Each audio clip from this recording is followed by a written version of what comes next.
साहब जी ताड़ी भरपूर तालियां दे नाल।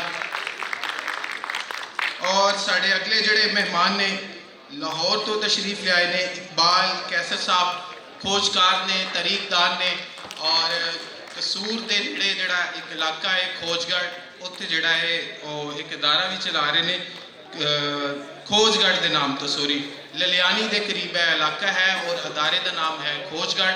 और इन्हों की पिछले दिनों एक किताब आई फिल्म ते लाहौर वो बड़ी तफसील के नाल इन्होंने जो पंजाबी जुबान की पहली फिल्म सी या इस हवाले के नाल जो भरपूर गलबात की है। तो इस पैनल को मॉडरेट करनगियां डॉक्टर सुमेरा अकबर।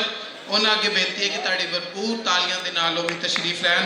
आप गवर्नमेंट कॉलेज यूनिवर्सिटी फैसलाबाद के शोभा उर्दू में पढ़ादियाँ ने तो शहजाद हुसैन जोईया साहब जी रस्ते में ने तो भी सानू जल्द जड़ा है वो ज्वाइन करनगियां।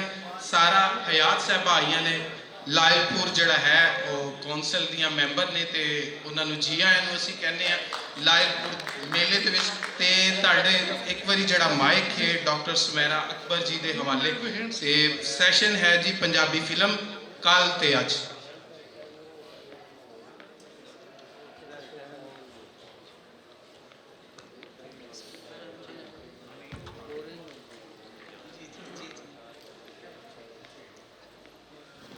देसां विचों देस पंजाब नहीं सईयो जिमें फुल्लां च फुल गुलाब नहीं सईयो। नवे पंजाबी सुलेख मेले च तमाम सज्जना मित्रा ते पंजाब धरती के सोहने वासियों खुश आमदीद बहुत मुहब्बत नाल खुश आमदीद।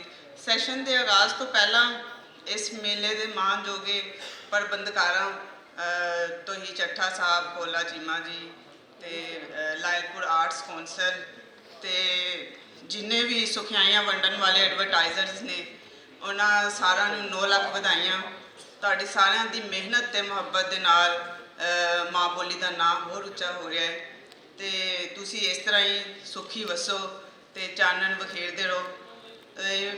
अज दे साडे इस सैशन का मौजू है पंजाबी फिल्म कल ते अज। पंजाबी फिल्म इंडस्ट्री जिन्हों लाहौर फिल्म इंडस्ट्री या लॉलीवुड भी कहते हैं इसका शुमार पाकिस्तान की वड्डी इंडस्ट्री च होंदा है। पंजाबी फिल्म इंडस्ट्री का मुढ़ पिछली सदी के जड़े ना तीजे दहाके बजया जो चुप फिल्मां तो चुप या गूंगियां फिल्मां पहले बनदियां सी इत्थे ते इकबाल कैसर होर अपनी किताब फिल्म ते लाहौर च कहते हैं कि इन्हां चुप फिल्मां च पंजाब बोलदा होया दिसदा सी। ते इस तो बाद पहली पंजाबी फिल्म पंजाबी इंडस्ट्री तो पहली फिल्म इत्थों हीर रांझा बनी लेकिन हीर रांझा की जुबान हिंदी सी इसलिए शायद ये फिल्म उन्ना नहीं चल सकी क्योंकि हीर रांझा साड़ी प्योर पंजाब की कहानी है। तो जो हीर ने हिंदी बोली तो कुछ लोगों ने फप्ती भी कसी कि हीर ने मुंशी फाजल कर लिया। तो इस तरह इस इंडस्ट्री का आगाज़ होता है। तो इतों जी पहली पंजाबी फिल्म बनी सी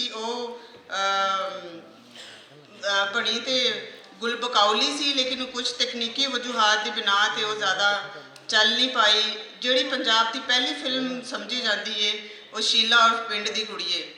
तो इस फिल्म की एक खास गल यह भी सी कि ये मलका तरन्नुम मैडम नूर जहाँ इन्होंने एक चाइल्ड स्टार की हैसियत तो ये फिल्म ते काम करना शुरू किया तो इन्हों का आगाज़ होया।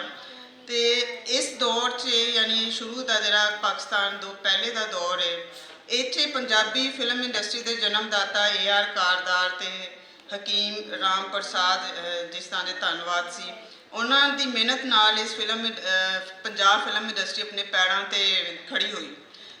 47 तक पंजाबी तकरीबन 35 फिल्मां बनिया जिन्हां चो 16 फिल्मां जी लाहौर फिल्म इंडस्ट्री यानी लॉलीवुड की बनी हुई सी। पाकिस्तान बनने तो बाद जी पंजाबी फिल्म इत्थों बनी पंजाब फिल्म इंडस्ट्री तो वो फेरे सी। फेरे तो पहले 5-6 उर्दू फिल्मां रिलीज़ हो चुकिया सी तो वो ज़्यादा नहीं चलियां पता नहीं उन्होंने वजूहत पर भी गल करांगे लेकिन फेरे कामयाब रही फिल्म बल्कि इसने सिल्वर जुबली भी मुकम्मल की अपनी। तो ये गीत भी बड़े कामयाब रहे बड़े मशहूर हुए बाबा चिश्ती जिन्हें लिखे सी। ਮੈਨੂੰ ਰੱਬ ਦੀ ਸੋ ਤੇਰੇ ਨਾਲ ਪਿਆਰ ਹੋ ਗਿਆ, ਵਿੱਚ ਅੰਨਾ ਸੱਚੀ ਮੁੱਚੀ ਇਸੀ ਫਿਲਮ ਦਾ ਗਾਣਾ ਹੈ। ਇਸ ਤੋਂ ਬਾਅਦ ਜਦੋਂ ਅਸੀਂ ਥੋੜ੍ਹਾ ਜਿਹਾ ਅੱਗੇ ਆਉਂਦੇ ਹਾਂ 50 ਦੇ ਦਹਾਈ 'ਚ, ਤੇ ਅਸੀਂ ਦੇਖਦੇ ਹਾਂ ਕਿ ਪਾਕਿਸਤਾਨ 'ਚ ਇੱਕ ਜ਼ੁਬਾਨ ਦੇ ਝਗੜੇ ਨੇ ਸਿਰ ਚੁੱਕਿਆ। ਥੋੜ੍ਹਾ ਬਾਅਦ ਬੰਗਲਾਦੇਸ਼ 'ਚ, ਮਸ਼ਰਕੀ ਪਾਕਿਸਤਾਨ 'ਚ, ਉਸ ਤੋਂ ਬਾਅਦ ਸਿੰਧ 'ਚ ਵੀ ਇਸ ਤਰ੍ਹਾਂ ਦੇ ਮਸਾਇਲ ਹੋਏ।